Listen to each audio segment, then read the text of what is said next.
اب 15ویں صدی میں ہم ہیں۔ اب ایک بات میں کہہ رہا ہوں اور وہ میری ذاتی رائے ہے، گمان، اندازہ، اس میں مجھ سے اختلاف کرنے کا ہر ایک کو حق ہے۔ میرے نزدیک 15ویں صدی ہجری اب مجدد کامل الامام المہدی سلسلہ تجدید خلافت کی آخری کڑی کے ظہور کا وقت ہے۔ اس میں مجھے ایک تو قرآن مجید سے اشارہ ملا ہے، اشارہ ہے، میں اسے تفسیر نہیں کہتا۔ میرے نزدیک قرآن مجید میں چند آیتیں سورہ مدثر کی اور چند آیتیں سورہ انشقاق کی بڑی عجیب ہے۔ سورہ مدثر کی آیات میں حضور کی آمد کا نقشہ کھینچا گیا ہے، کلا والقمر واللیل اذ ادبر والصبح اذا اسفر انہا لإحدی الکبر نذیرا للبشر لمن شاء منکم ان یتقدم او یتأخر۔ نہیں، قسم ہے چاند کی، کلا والقمر واللیل اذ ادبر، اور رات کی جبکہ وہ پیٹھ موڑ لے جانے لگے اور صبح کی جبکہ وہ روشن ہو جائے۔ حضور سے پہلے 600 برس ایسے گزرے ہیں دنیا میں کہ نبوت کا سورج نہیں تھا، بس چاند جیسے مستعار روشنی چاند کی ہوتی ہے، تو سابقہ انبیاء کی مستعار روشنی تو کوئی دنیا میں تھی، دھندلی دھندلی جیسی چاند کی ہوتی ہے، لیکن وہ سورج نہیں تھا۔ لیکن اب وہ رات ختم ہو رہی ہے، واللیل اذ ادبر، جا رہی ہے محمد صلی اللہ علیہ وسلم کا سورج، یہ شمس نبوت و رسالت طلوع ہو گیا۔ والصبح اذا اسفر انہا لإحدی الکبر، بہت بڑی باتوں میں سے ایک بات ہے جو ہوئی ہے، وہ معمولی واقعہ نہیں ہے، احدی الکبر، یہ تاریخ انسانی کے عظیم ترین واقعات میں سے ہے بعثت محمدی، نذیرا للبشر، پوری نوع انسانی کے لیے نذیر بن کر آئے۔ یہ تو ہے حضور کا معاملہ، لیکن اب جو معاملہ ہونا ہے دوبارہ، اس لیے کہ خلافت علی منہاج النبوت دوبارہ اب قائم ہوگی انشاءاللہ۔ حضور کے بعد میں آپ کو بتا چکا ہوں، خلافت راشدہ ختم ہونے کے بعد سے زوال زوال زوال زوال زوال زوال زوال زوال زوال، تھوڑا سا 2.5 سال کا 2 سال کا وقفہ آیا ہے حضرت عمر بن عبدالعزیز کا، ورنہ زوال زوال زوال زوال زوال۔ اگرچہ اس زوال کو 1000 سال لگے ہیں، یہ عمارت جو محمد نے بنائی تھی ایک دن میں نہیں گر گئی صلی اللہ علیہ وسلم، کھنڈر بتا رہے ہیں عمارت عظیم تھی، 1000 سال کے بعد پھر یورپ کے سیلاب نے آ کر اس کو گرایا ہے اور ختم کیا ہے، ورنہ 1000 سال تک سطوت و شوکت کے ساتھ امت مسلمہ تو موجود رہی ہے، چاہے اسلام جو ہے وہ حکومت کی سطح پر موجود نہیں تھا۔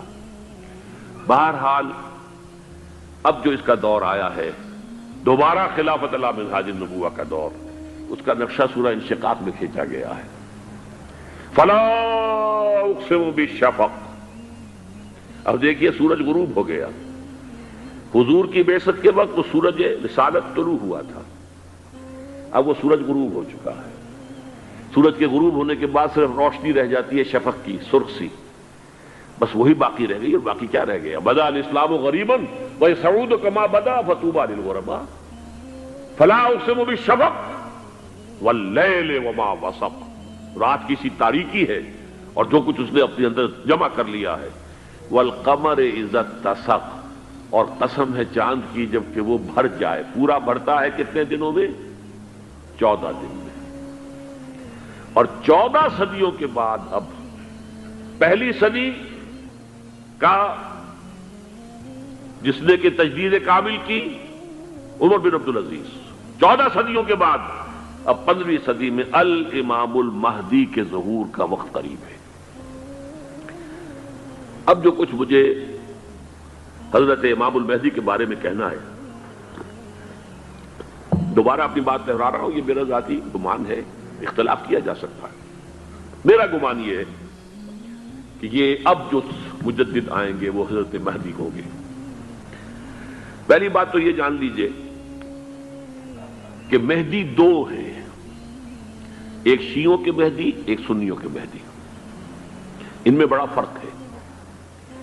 شیعہ حضرات مہدی کو مانتے ہیں، وہ ان کے 12ویں امام ہیں، ان کے عقیدے کے مطابق انہیں پیدا ہونے کے فوراً بعد اس اندیشے سے کہ انہیں قتل کر دیا جائے گا ایک غار میں چھپا دیا گیا تھا۔ تقریباً 1200 برس سے وہ اس غار کے اندر ہیں، وہ روپوش ہیں، چھپے ہوئے ہیں، اسی لیے انہیں امام غائب کہا جاتا ہے، اور اب ان کا انتظار ہو رہا ہے، اس لیے انہیں امام منتظر بھی کہا جاتا ہے۔ اس لیے شیعوں کے دارالعلوم جو ہوتے ہیں، دارالعلوم المنتظر، وہ اس لیے کہ ان کا انتظار کیا جا رہا ہے۔ تو یہ ہے، اب وہ ان کا خیال ہے کہ آخری دور میں، آخری زمانے میں وہ ظاہر ہو جائیں گے، غار سے نکل آئیں گے۔ دیکھیے، میں اس عقیدے کو اس بنا پر رد نہیں کرتا کہ یہ ناممکن ہے کہ کیسے کوئی شخص جو ہے 1200 برس تک کسی غار کے اندر زندہ رہ سکتا ہے، نہیں، میں سمجھتا ہوں ممکن ہے۔ 300 برس تک اصحاب کہف رہے کہ نہیں رہے؟ سوئے رہے۔ 300 ایئرس ہم مانتے ہیں۔ حضرت عیسیٰ اسی حیات عرضی کے ساتھ 2000 سال سے موجود ہیں آسمان پہ کہ نہیں ہے؟ آپ کو معلوم ہے حضرت عزیر 100 برس تک مرنے کے بعد دوبارہ زندہ کر دیے گئے۔ فَأَمَاتَهُ اللَّهُ مِئَةَ عَامٍ ثُمَّ بَعَثَهُ۔ تو ناممکنات میں سے کوئی سوال پیدا نہیں ہوتا، لیکن یہ کہ آیا کوئی امامت معصومہ کا تصور قرآن اور حدیث سے ہمیں ملتا ہے؟ پھر یہ کیا یہ موروثی امامت کہ حضرت علی کی نسل جو حضرت فاطمہ سے چلی ہے اسی میں یہ امامت ہوگی؟ اس کے لیے ہمارے پاس کوئی دلیل نہیں ہے، ہم اس کو تسلیم نہیں کرتے۔ ہم تو سمجھتے ہیں کہ معصومیت ختم ہو گئی محمد الرسول اللہ صلی اللہ علیہ وسلم پر، خاتم المعصومین ہے محمد الرسول اللہ۔ اب ان کے بعد تو اجتہاد ہے اور خلافت ہے، عام معاملات میں اجتہاد ہوگا، نظام خلافت کا ہوگا۔ تو ہمارے نزدیک جو میں جس مہدی کا نام لے رہا ہوں وہ مہدی ہیں جو ایک مجدد ہوں گے، جیسے کہ مجددین کے نام میں نے آپ کو گنوائے ہیں، مجدد الفسانی ہو، شاہ ولی اللہ ہو، سید احمد بریلوی ہو، شیخ الہند ہو، ایک ہوں گے انسان جو پیدا ہوں گے انسانوں کی طرح، عام طور پر اپنی عمر کو، پختگی کو پہنچیں گے، پھر وہ سامنے آئیں گے منظر پر، پھر وہ کام کریں گے، قیادت کریں گے، عرب میں ان کا ظہور ہوگا۔ دوسری بات یہ نوٹ کر لیجئے حضرت مہدی کے بارے میں، ہمارے ہاں احادیث کے جو مجموعے ہیں ان میں جو ٹاپ کے 2 مجموعے ہیں ان میں کہیں حضرت مہدی کا ذکر نہیں ہے، نہ صحیح بخاری میں نہ صحیح مسلم میں، لیکن ہم اسے نظر انداز نہیں کر سکتے کہ صحائح ستہ کی بقیہ 4 کتابوں کے اندر موجود ہے،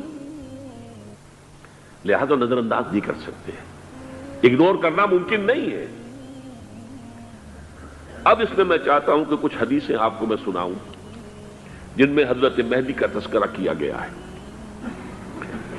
پہلی ہے وعن عبداللہ ابن مسعود قال قال رسول اللہ صلی اللہ علیہ وسلم، حضرت عبداللہ ابن مسعود سے روایت ہے، وہ فرماتے ہیں کہ حضور نے ارشاد فرمایا لا تذهب الدنيا حتى يملك العرب رجل من اہل بیتی، یہ دنیا ختم نہیں ہوگی جب تک کہ عرب پر میرے اہل بیت میں سے ایک شخص کی حکومت قائم نہ ہو۔ اور آپ کو معلوم ہے کہ آج تک عرب پر حضور کے اہل بیت کی کوئی حکومت قائم نہیں ہوئی،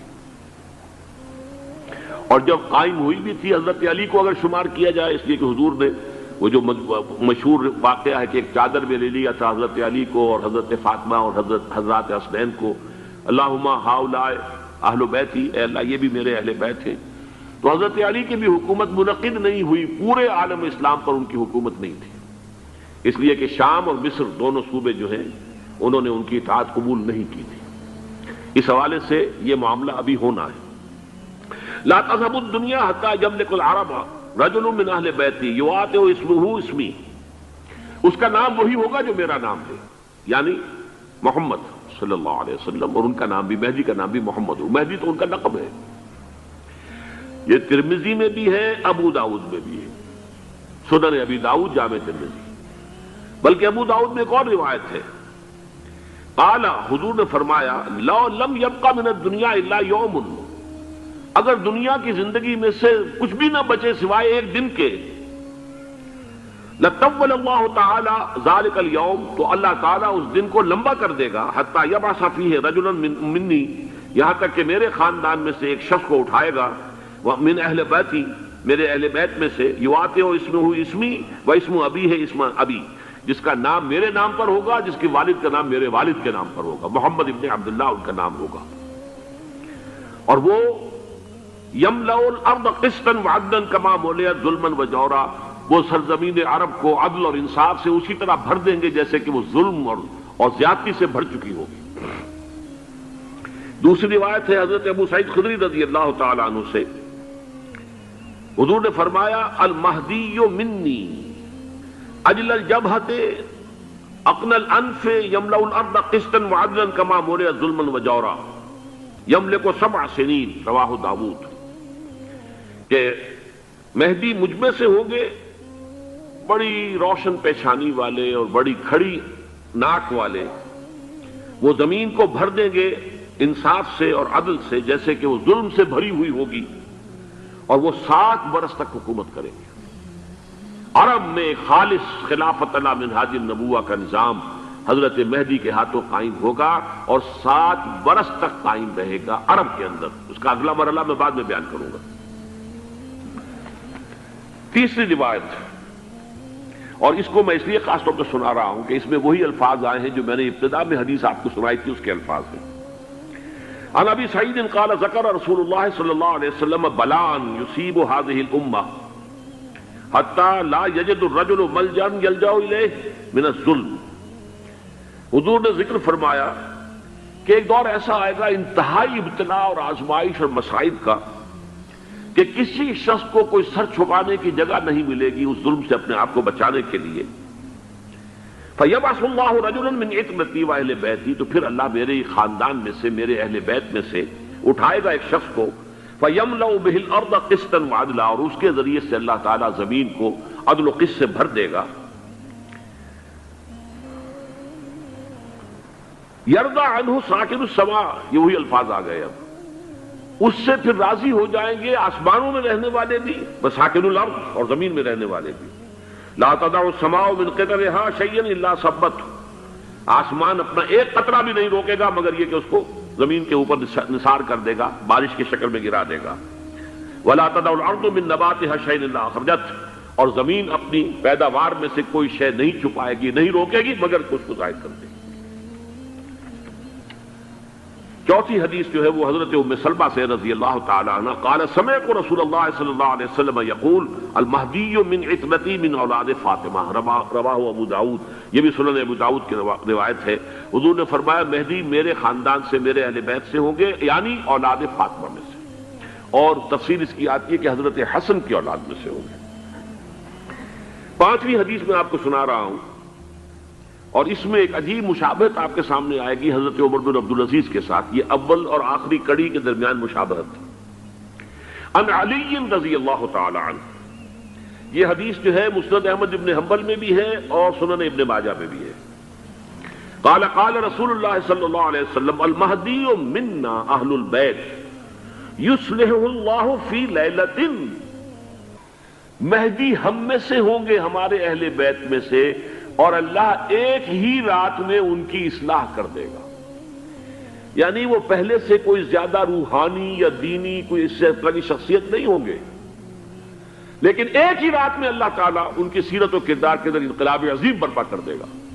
جیسے کہ میں نے عرض کیا تھا آپ سے کہ عمر بن عبدالعزیز کی زندگی میں انقلاب عظیم آیا ہے، خلافت کا بوجھ پڑتے ہی کہاں وہ خوش باش اور خوش لباس اور خوش خوراک، وہ شہزادہ ٹھاٹ باٹ والا، جاگیر والا، گورنر کا بیٹا اور خود گورنر، اور کہاں یہ کہ اس کی وہ درویشی جو میرے نزدیک واللہ عالم، ڈرتے ڈرتے کہہ رہا ہوں، میرے نزدیک وہ حضرت ابو بکر، حضرت عمر اور حضرت علی کی درویشی کو بھی مات دے گئی۔ لیکن کنٹراسٹ بہت شدید ہے، وہاں جو بھی کچھ تھا وہ تدریجاً آیا تھا، ہوتے ہوتے ہوتے ایک انتہا، اور یہاں سڈن آیا ہے۔ چھٹی حدیث، عن انس سمعت رسول اللہ صلی اللہ علیہ وسلم یقول نحن ولد عبد المطلب سعادت اہل الجنہ، ہم عبد المطلب کی جو اولاد ہیں اور نسل ہیں، ہم جنت کے سردار ہیں۔ اور پھر آپ نے نام گنوائے ہیں، انا وحمزۃ وعلی وجعفر والحسن والحسین والمہدی، میں خود اور حضرت حمزہ بنو عبد المطلب میں سے، عبد المطلب کے بیٹے، اور علی اور جعفر حضرت علی کے بھائی جعفر طیار، اور حسن اور حسین حضرت فاطمہ کے لخت جگر حضرت علی کے بیٹے، والمہدی، اور آخر میں جا کر پھر مہدی۔ اب میں آپ کو ایک حدیث سنانے چلا ہوں جس میں ایک عجیب نقشہ سامنے آتا ہے کہ یہ مہدی جب ظاہر ہوں گے تو کس طور سے ظاہر ہوں گے، ان کے ظہور کی کیفیت کیا ہوگی، کیف یظہر۔ یہ روایت ہے حضرت ام سلمہ سے رضی اللہ تعالی عنہا، حضور کی زوجہ محترمہ ہے، فرماتی ہیں ام سلمہ عن النبی صلی اللہ علیہ وسلم قال یکون اختلاف عند موت خلیفۃ، موت خلیفۃ، حضور نے فرمایا ایک خلیفہ کی موت پر اختلاف واقع ہو جائے گا، خانہ جنگی ہو جائے گی۔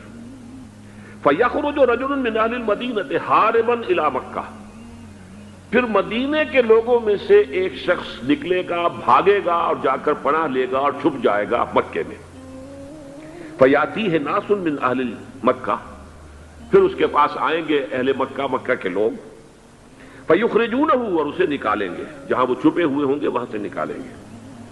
وَهُوَ كَارِهٌ، اور وہ بالکل اس کو پسند نہیں کر رہے ہوں گے، نہ وہ خواہش مند ہوں گے کہ ان کے ہاتھ پر بیعت کی جائے، نہ وہ یہ چاہیں گے کہ وہ میدان میں آئے اور ان کو جو ہے اپنا لیڈر مانا جائے۔ وَهُوَ كَارِهٌ فَيُبَايِعُونَهُ بَيْنَ الرُّكْنِ وَالْمَقَامِ، لیکن لوگ جو ہے پھر اصرار کے ساتھ ان کے ہاتھ پر بیعت کریں گے رکن اور مقام کے درمیان۔ رکن وہ کونا ہے خانہ کعبہ کا جس میں حجر اسود لگا ہوا ہے، اور مقام ابراہیم جو ہے، ان دونوں کے مابین جو یہ علاقہ ہے یہاں پر وہ بیعت ہوگی۔ وَيُبْعَثُ إِلَيْهِ بَعْثٌ مِّنَ الشَّامِ، ان کے خلاف ایک لشکر بھیجا جائے گا شام سے۔ نہیں کہا جا سکتا کہ باسی حکومت اس وقت کی جو ہے اس کی طرف سے کوئی مسئلہ اس طرح کا اٹھ کھڑا ہو، اس لیے کہ ابھی تو بہرحال باسی حکومت وہاں ہے۔ فَيُخْسَفُ بِهِمْ بِالْبَيْضَاءِ بَيْنَ مَكَّةَ وَالْمَدِينَةِ، لیکن اللہ تعالیٰ اس لشکر کو مکے اور مدینے کے درمیان وادی بیضاء میں دھسا دے گا، زمین کے اندر پورے کے پورے لشکر کو۔ فَإِذَا رَأَى النَّاسُ ذَلِكَ، جب لوگ یہ دیکھیں گے اتنی بڑی نشانی ظاہر ہو گئی، أَتَاهُ أَبْدَالُ الشَّامِ وَعَصَائِبٌ من العراق فَيُبَايِعُونَهُ، اب شام سے سارے کے سارے جو اولیاء اللہ ہیں وہ بھی آئیں گے، اور عراق سے جوق در جوق لوگ آئیں گے اور ان سے بیعت کریں گے۔ وَيَعْمَلُ فِي النَّاسِ بِسُنَّةِ نَبِيِّهِمْ، پھر وہ عمل کریں گے لوگوں کے مابین، حکومت کریں گے اپنے نبی کی سنت کے مطابق۔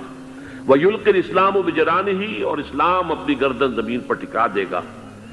وَالْأَرْضَ فِي الْأَرْضِ، زمین میں۔ فَيَلْبَسُ 7 سنین، پھر وہ 70 برس تک حکمران رہیں گے، 7 برس تک حکمران رہیں گے۔ ثم یتوفا، پھر ان کا انتقال ہوگا۔ ویصلی علیہ المسلمون، اور مسلمان ان پر نماز پڑھیں گے۔ یہ جو میں نے آپ کے سامنے نقشہ کھینچا ہے، اس سے اب میں ایک نتیجہ نکالتا ہوں، اسے بھی میرا گمان کہیے، اختلاف بھی کر سکتے ہیں آپ، اگر اس کو وزنی سمجھے تو قبول بھی کر سکتے ہیں۔ وہ یہ ہے کہ میرے نزدیک شاہ فہد کے انتقال پر لا محالہ یہ صورتحال پیدا ہو جائے۔ ولی عہد وہاں ہے عبداللہ بن عبدالعزیز، امریکہ کو وہ پسند نہیں کرتے اور امریکہ انہیں پسند نہیں کرتا، یہ بالکل تش تش بام ہے۔ امریکہ نے لازماً جس طریقے سے اپنے پنجے گاڑے ہیں سعودی عرب کے اندر، اپنا فوجی اڈا بنایا ہے، تو آسانی کے ساتھ وہاں سے اپنے پنجے ہٹانے کے لیے تیار نہیں۔ ایک حدیث میں آتا ہے قرن الشیطان، نجد سے شیطان کا سینگ برآمد ہوگا، وہ شیطان کا سینگ ہے، جو میزائل وہاں پر لگے ہوئے ہوں گے اس وقت، در حقیقت وہ سارے کے سارے جو ہیں وہ شیطان کے سینگ ہیں۔ بہرحال کوشش وہ کرے گا کہ جیسے کہ اس نے جارڈن میں کیا، کتنے عرصے سے وہاں شاہ حسین کا چھوٹا بھائی حسن جو ہے وہ ولی عہد تھا، عین وقت کے اوپر آ کر، اور پتہ نہیں کیسی کیسی دوائیاں دے کر اسے لے کر آئے ہیں شاہ حسین کو، مرتے ہوئے کو تھوڑی دیر زندہ رکھنے کے لیے، اور وہ تبدیلی کروا کر جو ہے واپس لے گئے ہیں۔ تو یہ معاملہ ہوا ہے، تبدیلی کروا دی، وہاں تو ہو گئی آرام سے، کوئی بات نہیں۔ بحرین میں بھی غالباً ایسا ہی معاملہ ہوا ہے، واللہ عالم، مجھے یاد پڑتا ہے کہ وہ چاہتے ہیں کہ ہمارا پسند کا آدمی آئے۔ اگر سعودی عرب میں یہ کام کیا گیا تو اس کا لازمی نتیجہ خانہ جنگی ہوگا، اس لیے کہ وہاں کی روایت کی بڑی سخت ہے، بڑی پختہ ہے۔ پھر یہ کہ وہاں جو ہے امیر عبداللہ جو ہے، جو وہاں پر اگرچہ سپہ سالار وہ نہیں ہے، کمانڈر ان چیف وہ نہیں ہے، کمانڈر ان چیف تو کوئی اور ہے، لیکن الحرس الوطنی جو ہے، نیشنل گارڈز، بہت بڑی فورس ہے وہ۔ اصل بیڈوین فورس جو ہے صحرا کے لوگوں کی، عرب فورس، وہ در حقیقت الحرس الوطنی ہے، نیشنل گارڈ ہے، اور اس کا کمانڈر ان چیف یہ ہے امیر عبداللہ. تو لازماً یہ شکل جو ہے پوری ہو کر رہے گی. جیسے ہی یہ معاملہ ہوا شاہ فہد کے انتقال کا، تو یہ اختلاف ہوگا، خانہ جنگی ہوگی. پھر کوئی اللہ کا بندہ جو ہوگا، میرے نزدیک، میں آج سے کوئی 6-7 سال پہلے سالانہ اجتماع تھا تنظیم اسلامی کا راولپنڈی میں، میں نے اس وقت وہاں کہا تھا، اس سے ذرا اخبارات میں بھی کچھ وہ کنٹروورسی آئی تھی کہ میرے نزدیک امام مہدی پیدا ہو چکے ہیں، ان کے ظہور کا وقت قریب ہے.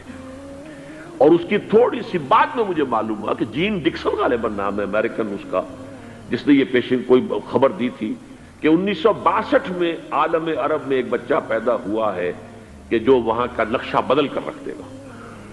یہ جین ڈکسن کی غالباً پیشن گوئی ہے. بہرحال مجھے اس کی پیشن گوئی سے کوئی دلچسپی نہیں ہے. میں تو جو احوال دیکھ رہا ہوں، یعنی اسرائیل کا قائم ہو جانا، اور اس کے بعد اب یروشلم کا مسلمانوں کے ہاتھوں سے نکل جانا، اور اب گویا کہ وہ الملحمۃ العظمیٰ جو ہے تلی کھڑی ہے، کسی بھی وقت جو ہے یہ جو ہے وہ لاوا پھٹ سکتا ہے، آتش فشاں پھٹ سکتا ہے. تو یہ تمام حالات ایسے ہیں کہ جن کی وجہ سے میں سمجھتا ہوں کہ ایک تو جو قرآن مجید کے اشارات میں نے آپ کو بتائے، 14 صدیاں 14 دن میں چاند کا پورا ہونا، والقمر اذا اتسق، 14 دن میں 14ویں کا چاند. اسی طرح اب یہ 14 صدیوں کے بعد یہ صدی جو 15ویں صدی ہے، یہ در حقیقت ظہور امام مہدی کی صدی ہے. لیکن یہ کہ امام مہدی کی حکومت قائم کرنے کے لیے کون لوگ آئیں گے؟ عرب جو ہیں وہ اندر سے کھوکھلے ہو چکے ہیں. عیاشی نے، دولت نے، پیسے نے، دولت، پیسہ، عیاشی، اس کی وجہ سے کھوکھلے ہو چکے. یہاں میں آپ کو 2 حدیثیں سنانا چاہتا ہوں.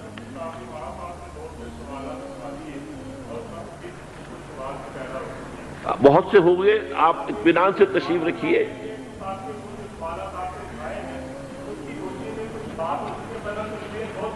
بہت ہوگی، بات ہوگی، آپ اس طرح صبر سے سن لیجئے. میں اب تقریباً اپنی گفتگو کے اختتام تک پہنچ رہا ہوں.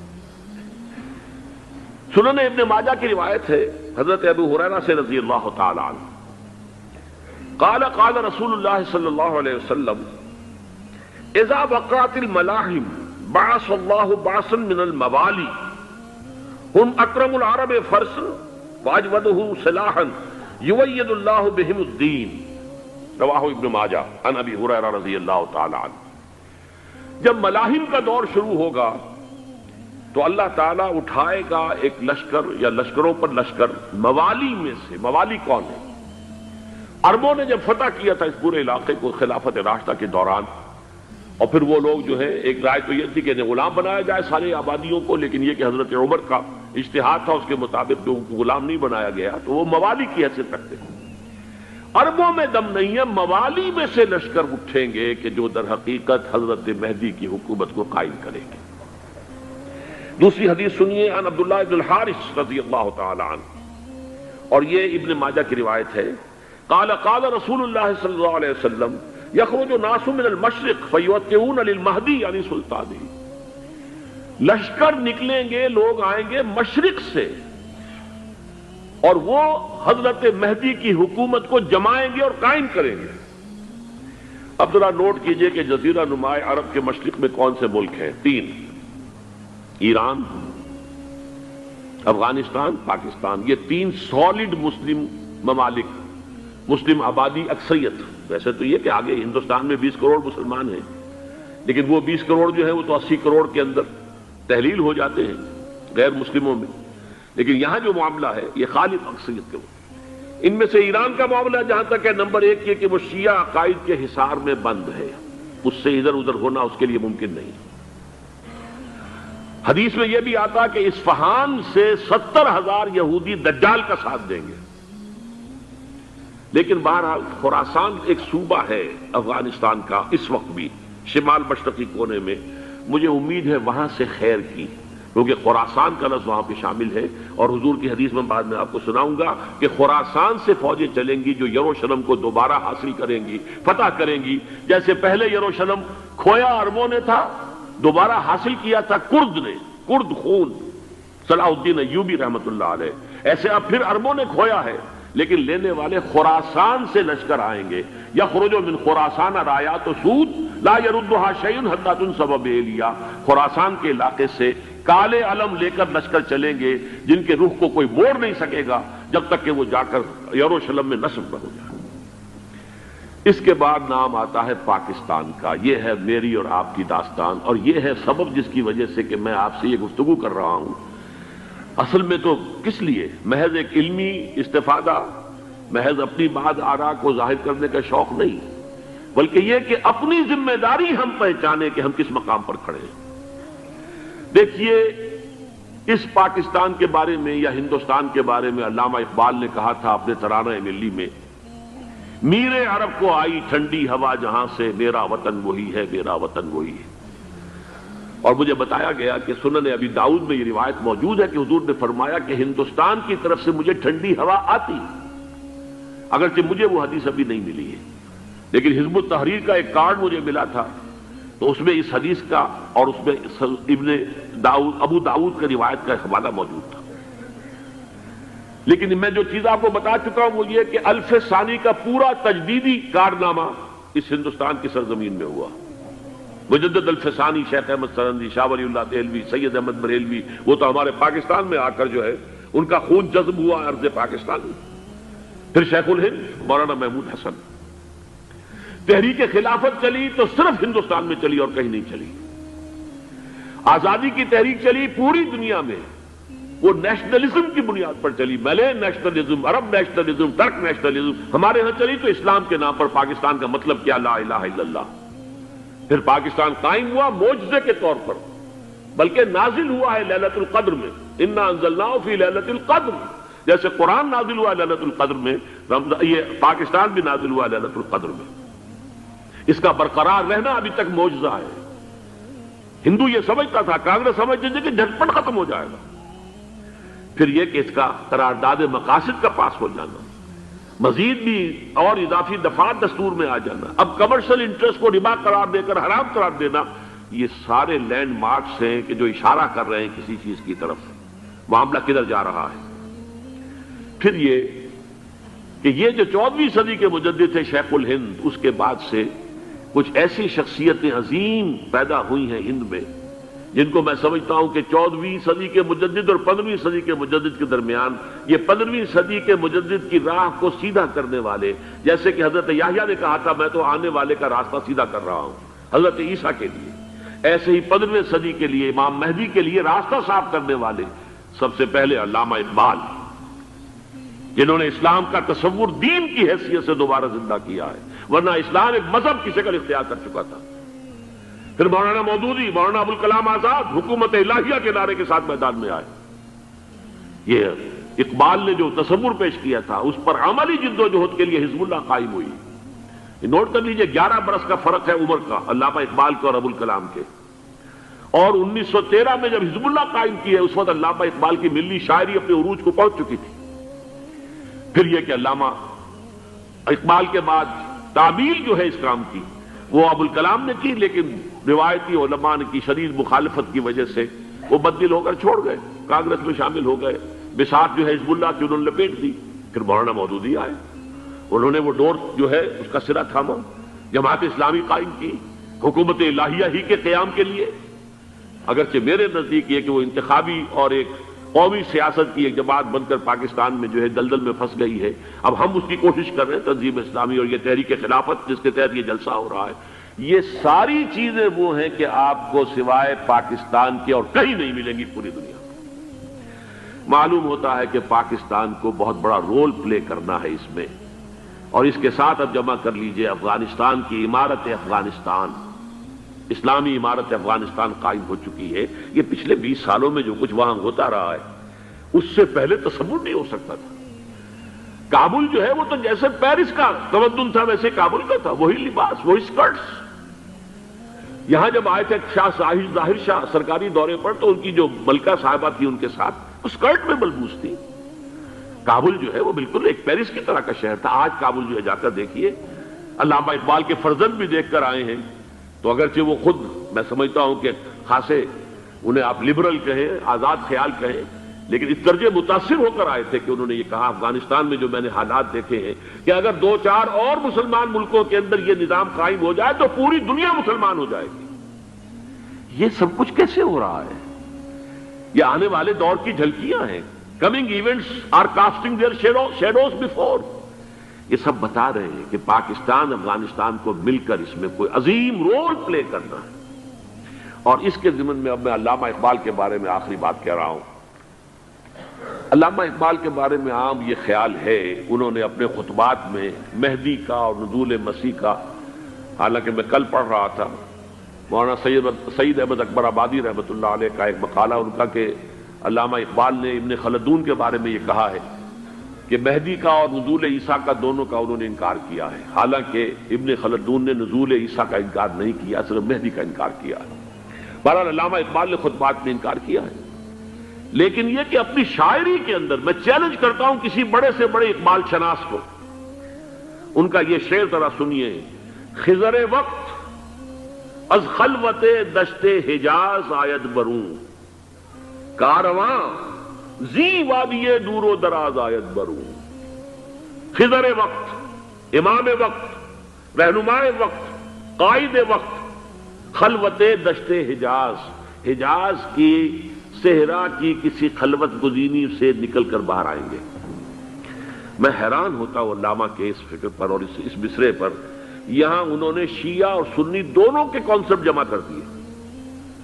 شیعہ کا کانسیپٹ یہی چھپے ہوئے کسی غار میں وہاں سے برآمد ہوں گے، اور ہمارا کانسیپٹ میں ام سلمہ رضی اللہ تعالیٰ عنہ کی حدیث سنا چکا، چھپے ہوئے ہوں گے وہ وہاں پر، مدینے سے نکل کر آ کر مکے میں چھپ جائیں گے۔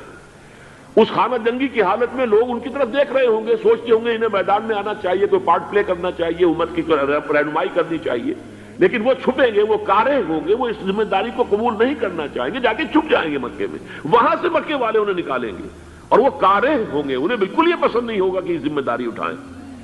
تو خضر وقت از خلوت دشت حجاز آید بروں، کارواں زی وادی دور و دراز آید بروں۔ کارواں جو چلے گا ان کی مدد کے لیے اس وادی دور و دراز، اس عظیم وادی دور و دراز، یہ وادی سندھ ہے۔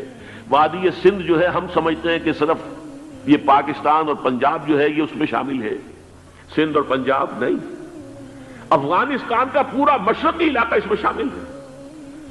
جیسے دریائے جیلم سندھ میں جا رہا ہے، جیسے دریائے گلگت سندھ میں آ کر ملتا ہے، جیسے دریائے چناب اور راوی اور جیلم اور یہ سب جا رہے ہیں اور آ رہے ہیں، اسی طرح دریائے کابل کہاں سے آ رہا ہے، دریائے گومل کہاں سے آ رہا ہے، ٹوچی کہاں سے آ رہا ہے، یہ سارا جو ہے ڈرین جو ہو رہا ہے، ایسٹرن جو ہے پارٹ آف افغانستان، یہ سب وادی ہے۔ اس وادی کے یہ دو حصے ہیں، ایک حصہ جو ہے یہ ادھر پاکستان میں ہے، اور اسی وادی کا دوسرا حصہ جو ہے وہ افغانستان میں ہے۔ کارواں زی وادی دور و دراز آیت بروں، کارواں چلے گا یہاں سے، یخرج ناس من المشرق یؤتون للمہدی، یعنی سلطان نہیں، مشرق سے فوجیں چلیں گی کہ جو مہدی کی حکومت قائم کریں گی، اور یخرج من خراسان رایات و سود، اور خراسان سے سیاہ پرچم چلیں گے کہ جن کا رخ کوئی موڑ نہیں سکے گا، حتیٰ تنصب بیلیا، یہاں تک کہ وہ جا کر یروشلم کے اندر نصب ہو جائیں گے۔ حضرات، میں ایک میری گفتگو کا حصہ باقی تھا لیکن میں اسے چھوڑ رہا ہوں، اس لیے کہ گلوبلائزیشن جو اس کی ہوگی، جو خلافت علی منہاج النبوہ کی تجرید کامل حضرت مہدی کے ہاتھوں عرب میں ہوگی، اس سے پہلے اس کے لیے محنت، کوشش، جد و جہد پاکستان اور افغانستان میں ہو چکی ہوگی جو اسے سپورٹ کرے گی اور وہاں جا کر حکومت قائم کرے گی۔ اس کے بعد گلوبلائزیشن کا جو مرحلہ اس کا ہے وہ حضرت مہدی کے ہاتھوں نہیں ہے، وہ حضرت عیسیٰ ابن مریم ان کے نزول کے بعد ہے، جن کے نزول کے بعد دجال کا خاتمہ ہوگا اور یہودیوں کا استحصال ہوگا، مسلمانوں پر بھی بڑی تکالیف عربوں پر آئیں گی، شدائد آئیں گے، لیکن یہ وہ میں حصہ جو اپنی گفتگو کا آج چھوڑ رہا ہوں اس لیے کہ میں دیکھ رہا ہوں کہ بعض حضرات کا صبر کا پیمانہ اب لبریز ہو رہا ہے، تو میں اس حصے کو پھر ملتوی رکھتا ہوں کسی دوسری محفل اور کسی دوسری مجلس اور نشست پر۔